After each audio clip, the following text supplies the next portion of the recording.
उस सेवा काल में भी अपने काम से, अपने कार्य की गति से, उसकी उत्कृष्टता से पूरे गुजरात में एक महत्वपूर्ण स्थान बनाया। गुजराती के साथ साथ आप संस्कृत में भी साधिकार लिखते हैं, बल्कि आज के समय में बहुत लंबे समय से एक आध्यात्मिक संत की वृत्ति के साथ गीता पर व्याख्यान न केवल देश प्रदेश बल्कि विदेशों में भी वो निरंतर देते रहे हैं। मैं आदरणीय भागीर झा साहब, जिनके 12 से अधिक पुस्तकें प्रकाशित हो चुकी है, कई सारे सम्मान उनको मिले हैं, श्रेष्ठ जिला कलेक्टर का सम्मान हो, चाहे ई गवर्नेंस के लिए माननीय प्रधानमंत्री पुरस्कार हो।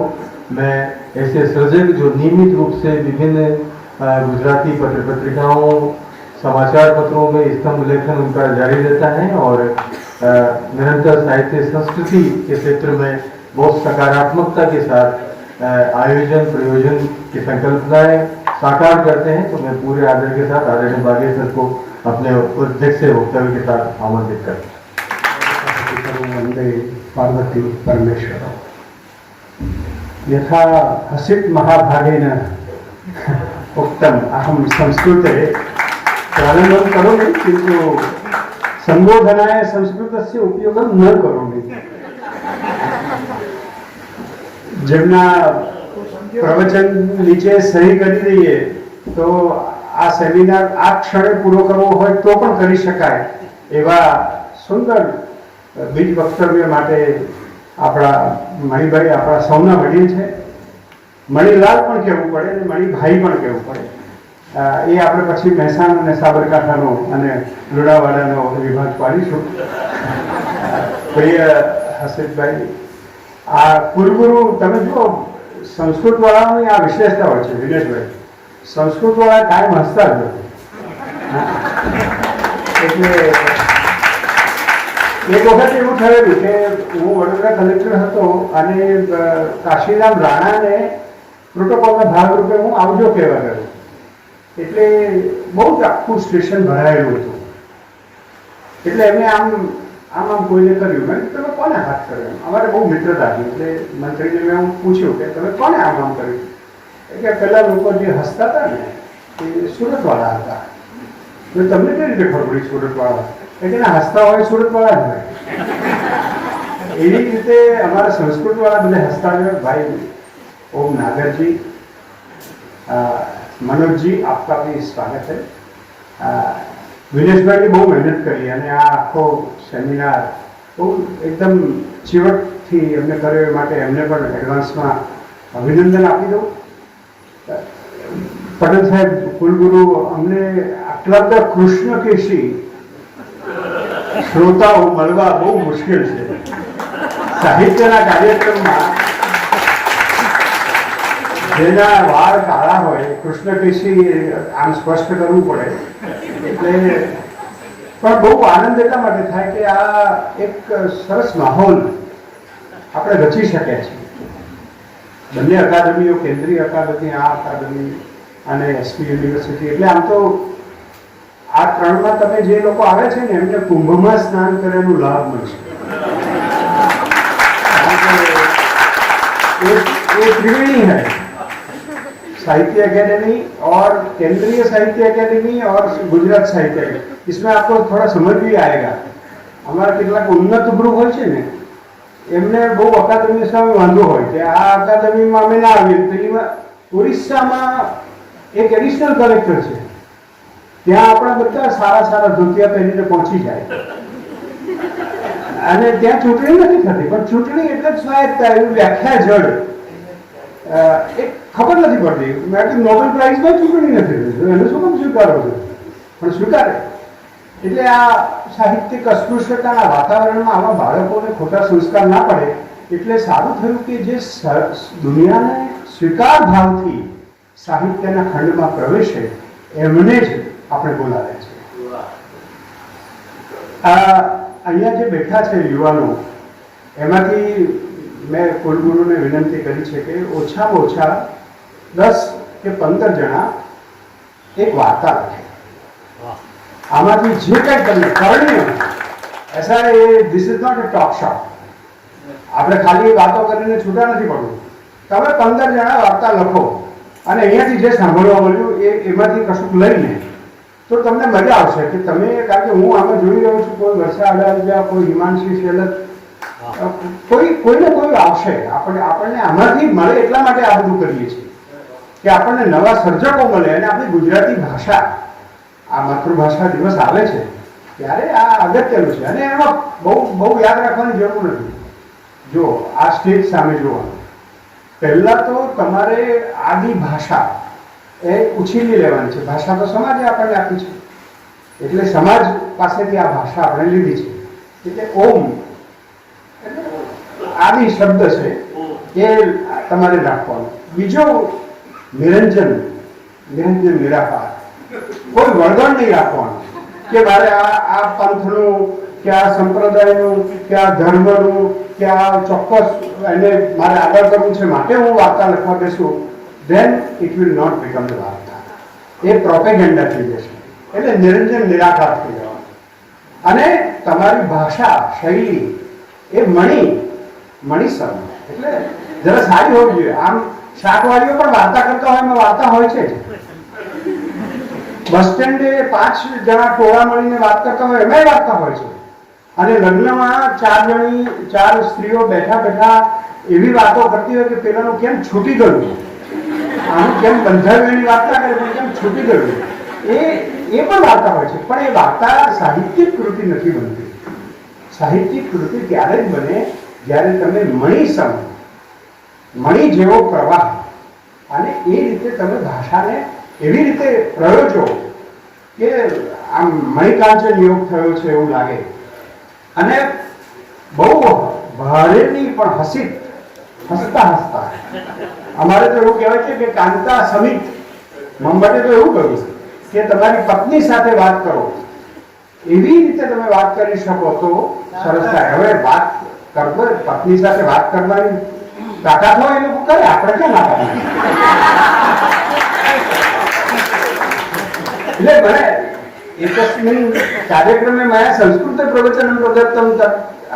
कार्यक्रमम् अनन्तरम् एक युवान મારી પાસે આવ્યો. મને કે સાહેબ તમે સંસ્કૃત આટલું જાણો છો તો મને એટલું કહો સાહેબ કે પત્નીને ગુસ્સે આપણે થયા હોય તો સંસ્કૃતમાં કેવી રીતે વઢાય? મેં તો સંસ્કૃતમાં નહીં, ગુજરાતીમાં નહીં, કોઈ દુનિયાની કોઈ ભાષામાં પત્નીને વઢાય જ નહીં, એટલે આપણને વાઢી નાખે. એટલે આ તમને રુચિ બનવી જોઈએ. સલમાન રશ્દીએ હમણાં મેની લેંગ્વેજીસ ઓફ ટ્રુથ એવું પુસ્તક હતું. એને કહ્યું કે this is the universe of stories.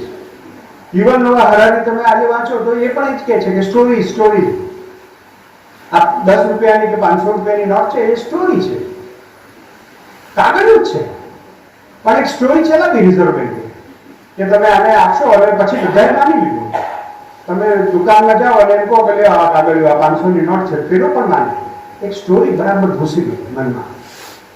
ધર્મ સ્ટોરીઝ, બધી સ્ટોરીઝ છે. તમે જુઓ ચારે બાજુ એમાં જુદા પ્રકારના શ્રદ્ધારોપણો થયા છે.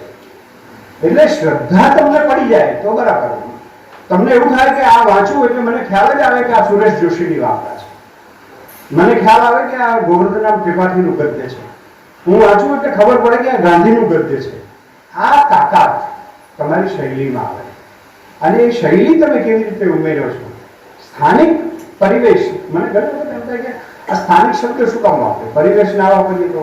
પછી મને ખબર પડી કે સ્થાનિક વસ્તુ બહુ અગત્યની છે. એટલા માટે કે એક વાર્તા મેં લખી અંગ્રેજીમાં, અને મારા એક મિત્ર છે અમેરિકામાં, એમને મોકલી. એમને કહ્યું આમાં બહુ સ્થાનિકતા છે, આ વાર્તા નહીં ચાલે. એટલે મેં મૂકી રાખી છે, કારણ કે બહુ સ્થાનિક હતી એકદમ. એટલે આ સ્થાનિક પરિવેશ એ શબ્દ આપણે વાપરીએ એટલે ગ્લોબલિઝમ થી વિરુદ્ધ થવું છે. આજે સવારે જ હું એક ઇન્ટરવ્યુ વાંચતો હતો, ઇસ્તંબુલની એક લેખિકા છે, એના બધા અંગ્રેજીમાં ટ્રાન્સલેશન્સ થયા છે. અને એ એમ કહે છે કે ગ્લોબલાઇઝ ઓડિયન્સને કેવી રીતે કરવું, કારણ કે એટલા બધા તમે લોકલાઇઝ થઈ ગયા. તમે એટલું બધું લોકલ લખો કે તમને પાન ગુજરાત પણ ક્યારેક તકલીફ પડે. ઘણી વખતે આપણને એવું થાય કે આખા ગુજરાતને ના ગમે. આખા દાખલા ઝવેરચંદ મેઘાણીની સૌરાષ્ટ્રની રસધારમાં અમુક શબ્દો એવા આવે, આ રોંઢોને આ તો હમણાંથી મોરારી બાપુએ બહુ લોકપ્રિય કરી દીધો અને અમુક લોકો બોલાવવા માંડ્યા કે રોંઢા ઉપર આવો એમ, એટલે આપણને ખબર પડે કે હવે બપોરે નિરંજનભાઈ ચા પાવાના છે અને એની સાથે નાસ્તો પણ છે. એટલે આ એક આખી સ્થાનિક જે વાત છે એમને સરસ વાત કરી કે ભાષા, પ્રકૃતિનું વર્ણન અને ક્યારેક રિવાજો આ બધાને કેવી રીતે સાર્વત્રિક એનો સ્વીકાર થાય, એ કેવી રીતે બનાવી શકાય, એ તો કલા છે. હું ટૂંકી વાર્તા વિશે વધારે વાત કરવા નથી માંગતો કારણ કે એમને કરી દીધી. મારા પાસે બે જ નાની જ વ્યાખ્યાઓ છે કે it should be slice of life and piece of art. એમાં જીવંતતા હોવી જોઈએ, કોઈક બનાવ હોવો જોઈએ. અને પછી બાકીનું બધું કેવી રીતે થાય છે. તમે કહ્યું સંસ્કૃત, હું તો સંસ્કૃત વાળો છું, હું એ સંસ્કૃત વાળો છું. તો તમે જુઓ કે શાકુંતલમાં રાજા પ્રવેશે તો વિનિશ્ય વેશેન આશ્રમે પ્રવેશિતવ્યમ, એટલે બધા ઓજારો અને હથિયારો અને બધા કુંડળ અને આભૂષણો મૂકી દે છે કારણ કે ત્યાં આશ્રમ એટલે આશ્રમના પરિવેશમાં પ્રવેશવાનું છે.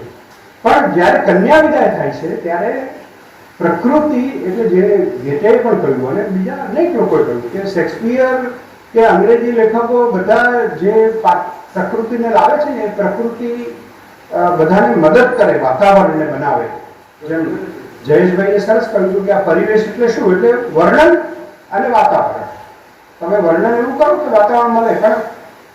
પણ કન્યા વિદાય થાય છે ત્યારે જે શ્લોકો કાલિદાસે લખ્યા છે કે પાર્તુમ ન પ્રથમમ વ્યવસ્યતિ જલમ યુષ્માસ્વપી તેષુયા નાદત્તે પ્રિયમંડનાપી ભવતા સ્નેહેન યા પલ્લવમ અદ્દેવ કુસુમ પ્રસૂતિ સમયે યસ્યા ભવત્યુત્સવ શ્રેયમ યાતિ શકુંતલા પતિગૃહમ સર્વદ અનુજ્ઞાયતા. આમાં વૃક્ષોને કહે છે કે તમે મારી પુત્રીને વિદાય આપો, હું નહીં આપું, તમે આપો. કારણ કે એ બધા પાત્રો તરીકે હતા. હવે આપણને કોઈ વિદેશ વાળા આવીને એન્વાયરમેન્ટ વિશે કહે તો આપણે કહીએ કે તું આ વાંચ, તો તને ખબર પડે કે અમારે તો ઝાડ સાથે એવો સંબંધ છે. અમે સવારે ઉઠીને તુલસીને લીવો કરીએ, અમે પગ દઈએ તો અમે ક્ષમા માંગીએ. આ આપણી સંસ્કૃતિ છે. આ સંસ્કૃતિ ક્યાં ધબકે. તમારો પરિવેશ છે ને એ સંસ્કૃતિ અને માનવ મૂલ્યોને લઈને આવે. જેમ કે મહેસાણા અને મધ્ય ગુજરાત તમે કહ્યું એટલે મને જેમ લાલચ થઈ આવી. મહેસાણામાં શું છે કે બહુ મિત્રતા થાય ને એટલે જરા ત્રીજું હોય એટલે નાન્યતરમાં બોલે. મેં બે જગ્યાએ નોકરી કરી છે એટલે હું કહું છું. હું ડાયરેક્ટર ડીઆરડીમાં નરેશભાઈ હાજર થયો ને એટલે એક પોલિટિશિયન આવ્યા, એટલે બહુ લાંબી વાત છે પણ બહુ ટૂંકમાં કહું. એમને આવી અને એટલા બધા દાદાગીરી ટોપી કાઢી અને મારે ટેબલ પર પછી મને કહે કે ચોથી આવ્યા ઘેરથી. એટલે આમાં પછી વાર્તા બહુ લાંબી ચાલી પણ અડધો કલાક સુધી વાત કરી ત્યારે વચ્ચે વચ્ચે મારા પીએનો ફોન આવ્યો કે આ તો સાહેબ ગામનો ઉતાર છે, આને મને ક્યાં મળો.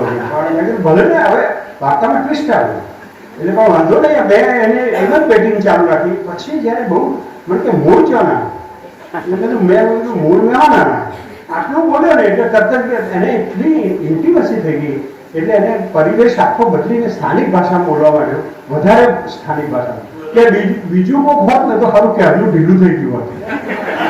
અહીંયા નાન્યતા બાબતે તમે જુઓ. અને અહીંયા ચરોતરમાં હું કલેક્ટર હતો નડિયાદમાં, એટલે મને ખબર છે કે બહુ જરા પટેલ મૂળમાં આવીએ ને તો નારી જાતિમાં બાબત કે હારી બહુ ચોકલી થતી હતી. આ સ્થાનિક ભાષા એનો લેખો જે તમને ઉપરવાસ વાસત્રેયમાં રઘુવીરભાઈ આપે છે. પણ રઘુવીરભાઈ આમ તમે જુઓ તો અમૃતામાં એકદમ જુદી જ રીતે સુરેશ જોશીની સ્ટાઇલથી પેલો ગુલાબના બે આમ નમેલા છે ને પસંદગીનો પ્રશ્ન છે અને પછી પાછળ જાય છે ચરાડાના અને ચૌધરીઓના આખા સમાજને અને જાનપદી નવલકથાઓ ગીતો બધું લખાય છે. તો આ સ્થાનિક ભાષા કહેવતો, તમે સરસ કહેવતોનું ઉદાહરણ આપ્યું એટલે હવે હું આગળ નથી કહેતો. પણ દાખલા કે હમણાં હું એક હાસ્ય લેખ લખું છું કે ભાઈ ગધેડાને તાવ આવે. હવે ગધેડાને તાવ આવે એ કોઈએ માપ્યું નથી, કોઈ પશુ ચિકિત્સક ત્યાં ગયો પણ નથી. બે સારા માણસો એટલે પગાર વધારે મળતો હોય અને ઓછું લખતા હોય એવા લોકો વાતો કરતા હોય અને એનાથી ગધેડાને તાવ આવે. એ એકચ્યુઅલી ગધેડાના શરીરના તાપમાનને બહાર બનતી આ તાવની ઘટના છે. એટલે એ કહેવતોમાંથી એટલું બધું ડાપણ આવે છે કે તમે એક જ વસ્તુ નાનામાં કશું કહી શકો. હું વધારે સમય નથી લેવા માંગતો, પણ દિનેશભાઈએ ગઈકાલે રસરંગમાં એક ઇસ્યુ ઊભો કર્યો છે કે ધ વેજીટેરિયન જે નવલકથાને નોબેલ પ્રાઇઝ મળી. હવે નોબેલ પ્રાઇઝ મળ્યું, તમે જુઓ એનો પ્લોટ જ નથી. તમે એમ ફોસ્ટરના 8 લેક્ચર્સ વાંચો નોવેલ્સ વિશે તો કદાચ આપણને પ્લોટ વિશે એને 7-8 પાના લખ્યા છે અને કેરેક્ટર્સ વિશે એને બધું રાઉન્ડ કેરેક્ટર કેવા હોય, ફ્લેટ કેરેક્ટર કેવા હોય, એની બધી બહુ વાતો કરી છે. પણ અહીંયા પ્લોટ એકદમ પાતળો છે. એક બાઈને રાત્રે સપનું આવે છે અને કાલથી હું વેજીટેરિયન થઈ જઈશ એમ જાહેર કરે છે. ઘટના આટલી જ છે, પછી બીજું બધું બને છે, નાનું નાનું બને છે, બહુ મોટું કંઈ છે નહીં. અને મર્ડર થઈ ગયા, આમ ને તેમ, એવું બધું નથી. પણ તેમ છતાં પણ આખી નવલકથા એટલા બધા અર્થઘટનો આવે છે. તમે મણિભાઈએ જે પ્રશ્ન પૂછ્યો ને પેલા ઓરત તો જુતી હોતી જાય, એ જે આખી સ્ત્રીનું એટલે વર્જિનિયા વુલ્ફનું રૂમ ઓફ વન્સ ઓન, ત્યાંથી જો આધુનિકતાવાદ શરૂ થયો હોય એવું સિદ્ધાંતિક કિમમાં સુમનભાઈએ વાત કરી અને આપણે બાકીના લોકોએ પણ ચર્ચા કરી. પણ વર્જિનિયા વુલ્ફ વાંચ્યા પછી મને એમ લાગ્યું કે આ વિમેન્સ લીગ હજી પણ કેટલી બધી ચાલી છે. અને દ્રૌપદીનો પ્રશ્ન ફરી એકવાર આ સાઉથ કોરિયન ઓથર પણ ઉઠાવે છે કે who owns the body of a woman. એટલે આ આખું એટલો બધો અસ્તિત્વનો સવાલ છે કે જેના ઉપર પદ્ધતિસર આપણે કોઈક દિવસે ધ વેજીટેરિયન વાંચેલા, જેમ આમ કહીએ ને કે અમે ચા પીને આવીએ, ઘણી વખત એમ પૂછે કે ભાઈ ચા પીશો કે ના, અમે પીધેલી હાલતમાં જ છીએ. એટલે એવા વાંચેલાઓને ભેગા કરી અને આપણે એની ચર્ચા કરીશું. કારણ કે આ એક અદભુત નવલકથા છે, મલ્ટી લેયર્સ છે જે તમે કહ્યું છે. એટલે હું ખાલી એનો પરિવેશ કેવી રીતે ઊભો કર્યો, એક પેરેગ્રાફ આખી નવલકથા કહેતો. તમે બાકીનું શરીર વાંચશો દિનેશભાઈનું તો ભલે બાકીના શરીરનો એની શીર્ષક વાર્તા એ છે, પણ મને મહાકાંતવાળી વાર્તા એકદમ ગમી ગઈ છે કે તમે એમાં અસ્તિત્વવાદના પ્રશ્નો. અહીંયા ધ નેરો રોડ સ્પ્લિટ્સ હિયર. હું વેજીટેરિયનમાંથી એક પેરેગ્રાફ વાંચું છું. One road goes up over the hill. You pass through a tunnel around 50 meters in length. When you emerge, the other side of the small hospital is visible, flanked by mountains on all sides. હવે આ તમે આમ કુદરતનું વર્ણન છે, પણ તમને પેલી નાયિકા તમારા મનમાં હોય તો નાયિકા તમારા મનમાં હોય તો તમે આ વાંચો ને એટલે પરિવેશ તમને this is an intellectual sport. Literature is an intellectual sport. Isaac સિંગરનો એક પ્રશ્ન જયેશભાઈ એને લોસ એન્જલસ ટાઈમ્સમાં ઉઠાવ્યો કે હુ નીડ્સ લિટરેચર આ ટેકનોલોજીના સમયમાં. ત્યારે એનો જવાબ એ હતો કે ધીસ ઇઝ ઇન્ટેલેક્ચ્યુઅલ સ્પોર્ટ. જો હું B.R. ચોપરાનું મહાભારત જોઉં તો દ્રૌપદીને વાળ પકડીને ખેંચી લાવે એ દ્રશ્ય 3 મિનિટમાં પૂરું થઈ જાય છે. પણ જો હું મહાભારત વાંચું તો 118 શ્લોક છે. આને પેલો કહે કે પકડી લાવો અને એમ કે એને પેલો ઊભો થાય. મારા મનમાં એક ચિત્ર દોરાય, આ યુવાનોના મનમાં એક ચિત્ર દોરાય. અને પછી પેલી સ્ત્રી જે રીતે આમ જુએ છે, શા રક્ત ચક્ષુષા ઉત્થિતા ક્રોધિતા, એમ દ્રૌપદીનું વર્ણન આવે છે. એટલે તમારા મનમાં એક પિક્ચર દોરાય તો તમારી કોગ્નિટિવ કેપેસિટી વધે. આ વાર્તા literature is required for your own development. Not કે લેખક મહાન થાય એના માટે નહીં, તમે મહાન થાઓ, તમે જીવન સાથે જોડાઓ. અત્યારે જે પ્રશ્ન આવવાનો છે ને હવે પછી કે આઇસોલેશનનો આવવાનો છે. માણસો એકબીજા સાથે વાત જ ઇન્ટરનેટ તમને એટલું ઓપન બનાવી દેશે કે you will require some cause, you will require some reason why I should interact with you when everything is available on top. So આ આખો પેરેગ્રાફ તમે વાંચો.